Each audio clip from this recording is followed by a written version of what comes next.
The time is 12 o'clock. Here is the media news. First, the top stories. Ogun tops list of Nigeria's solid mineral producing states. Kashamu PDP insists on representing Southwest at National Convention. Buhari asks judiciary to address conflicting rulings by court. Convicted cultists to die in Ekiti State. In foreign, Zimbabwe former vice president asks Mugabe to quit ahead of impeachment. Trump orders deportation of 50,000 Haitian immigrants. My name is Damilola Aroyeun, bringing you the news in detail shortly. Ogun State tops the list of solid mineral producers in the country in the year 2015, according to a new report by the Nigeria Extractive Industries Transparent Initiative, NATI. NATI in the report says cement manufacturing was the major revenue contributor to the solid mineral sector, accounting for over 60% recorded in the sector during the period under review. The report says Ogun State accounted for 36% out of the 70% of the national production volume, and other major producers, according to the report, are Kogi, Cross River, and Federal Capital Territory. Ogun hosts 3 cement plants at Ibeshe, Ewekoro, and Shagamu, while the 4th one is under construction near Itori. Serving and retiring nurses in Ogun State hospitals have called for an urgent recruitment of more health workers into the state public hospitals to improve service delivery in the health sector. They complain that health workers who retired, as well as those who resigned to seek greener pasture abroad and those who died while in service since 2012, have not been replaced. Some of the nurses who spoke on the issue in Abeokuta at the send-off ceremony for 17 nurses who retired from the state hospitals last week also said the acute shortage of nurses in the state public hospitals keep reducing by the day. The development, according to them, is increasing the workload of the nurses in public hospitals. Speaking at the ceremony, Health Commissioner Dr. Babatunde Kwaye assured that arrangements are underway to recruit more staff into the public health sector of the state. Ikwaye, who was represented by the Permanent Secretary in the State Hospital Management Board, Dr. Ekundayo Ayinde, explained that the state government also plans to invest more of manpower and infrastructure projects in the state health sector. National Association of Nigerian Nurses and Midwives (NANM) last May said public hospitals in Ogun State requires additional 4,000 nurses and midwives to function effectively. The Kashamu faction of PDP in the southwest says it will send delegates to represent the region in the forthcoming national convention of the party coming up on December 8th. The faction insists it is the authentic PDP executive council in the region and will take a legal step to enforce court order that effect against the PDP National Caretaker Committee. The faction chairman, Chief Makonjola Ogundipe, made the Student News Conference held after leading members to visit the PDP National Chairmanship aspirant, Chief Bode George, in Lagos. Makonjola says the Southwest PDP Executive Committee, led by Dr. Edio Lafeso, is an illegal entity and will be indulging in illegality if allowed to present delegates to represent the region at the National Convention.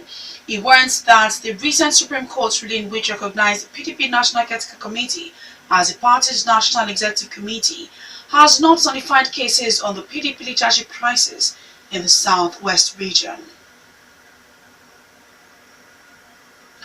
PDP candidate in the just concluded Anambra State governorship poll, Oseloka Obaze, has backtracked from his rejection of the poll's result and congratulated the winner, Governor Willie Obiano of Abga. Obaze, immediately after the announcement of the result on Sunday, had criticized it, saying it did not reflect the reality of the poll. But Obaze, addressing the news conference on Monday in Oka, the state capital, congratulated Obiano.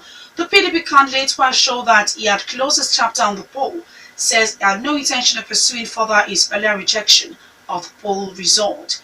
He, however, asked the Independent National Electoral Commission (INEC) to undertake an appraisal of its operations, especially the Information Communication Technology (ICT). President Muhammadu Buhari has asked judges to urgently address the issue of conflicting rulings on the same cases by Superior Court in the country. Buhari, who made the call at the opening of the 2017 All-Nigeria Judges Conference of Superior Court in Abuja, says that litigants expect the Superior Court to harmonize their rulings on the same case. Failure to do so, according to the President, is causing serious confusion at the lower court. Buhari also calls for a reform that will ensure speedy dispensation of justice, especially at the appeal court, saying this will help to reduce the level of corruption and congestion in prisons. Military pensioners are to undergo another round of verification nationwide as from next week.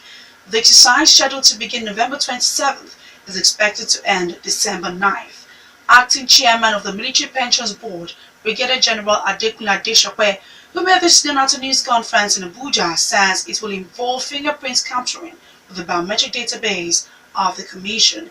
The exercise, according to him, will start with military personnel of the rank of Lance Corporal and its equivalent between November 27th and 30th, followed by corporals, sergeants and their equivalent on December 13th.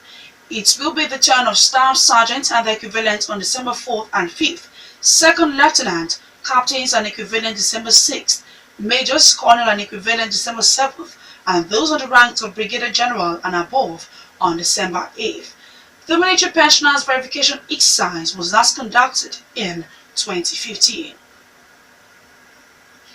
In Ekiti State, anyone caught as a cultist or a terrorist is to die, according to a new law that came into effect on Monday.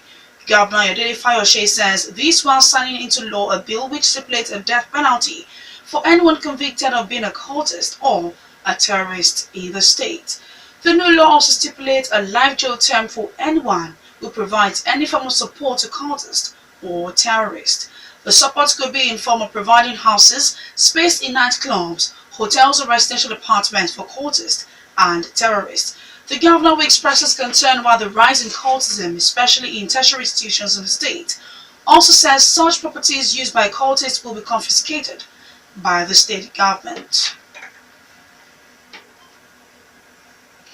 You are still listening to the Midday News on Rock City 101.9 FM. Up next to bring you foreign, business and sport news. Please do stay with us.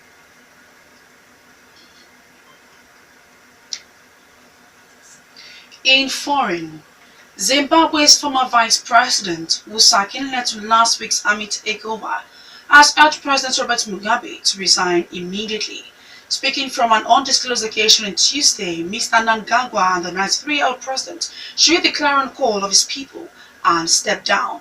Mr. Mnangagwa's dismissal earlier this month was seen by many as clearing the way for Mr. Mugabe's wife Grace to succeed him as a leader. The move revealed top army officials who stepped in and put Mr. Mugabe under house arrest, though he nominally remains the president. Votes are expected to be held in both the National Assembly and the Senate Zimbabwe's two parliamentary houses on whether to begin impeachment proceedings. If they pass by a simple majority, a joint committee from both chambers will be appointed to investigate removing the president. Then, if the committee recommends impeachment, the president can then be removed if both houses back it with 2/3 majorities. German Chancellor Angela Merkel has said she would prefer new elections to leading a minority government after a breakdown in coalition talks plunged into the country into political crisis. She also said she did not see any reason to resign from her post despite the failed negotiations. On Sunday evening, the FDP Liberals pulled out of talks with Mrs. Merkel's CDU-CSU bloc and the Greens. Germany's president called on parties to reconsider their attitudes. The US is to terminate a program that gives more than 50,000 immigrants from IT protection against deportation. Immigrants from the Caribbean nation received protected status in 2010 after a devastating earthquake. While the Trump administration says conditions they have now improved and nationals can return safely. It says their protected status will end in July 2019, giving Haitians 18 months to return or otherwise legalize their immigration status in the US. But campaigners say the Trump administration has unfairly singled out small numbers of the most vulnerable people as part of its tougher stance on immigration. In business, Benue State government is set for a major cut in its workforce as part of moves to reduce its huge monthly wage bill. Governor Samuel Autumn says the monthly wage bill of 7.8 billion naira is to be reduced to 4.5 billion naira at the end of the exercise to end the crisis of unpaid salaries. Autumn, who made this known while addressing stakeholders at the government house in Makodi, explained that Benue State, according to data released by the National Bureau of Statistics, has one of the highest wage bills in the country. The governor says a staff verification and biometric committee headed by the deputy governor had been set up to reduce the huge wage bill to a manageable level. He vows that all those responsible for the huge wage bill, which made it difficult for workers to be paid promptly, will be prosecuted. Finally, sport news.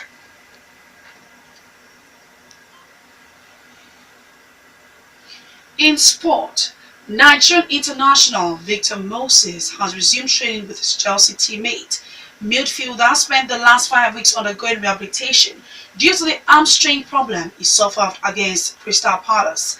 Chelsea manager Antonio Conte revealed that Moses has progressed well following the team's 4-0 win over West Bromwich Albion in an English Premier League game on Saturday.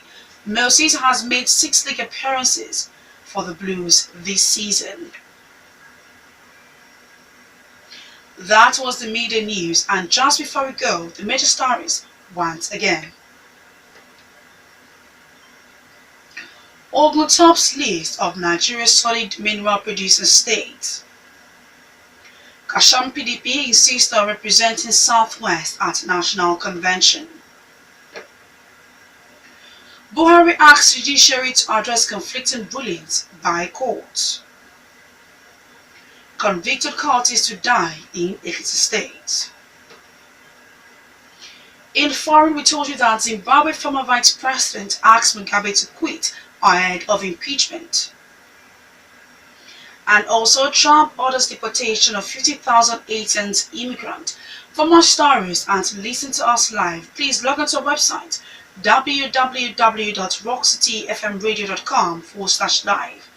Thank you so much for listening. My name is Damilola Aroyeun. Good afternoon.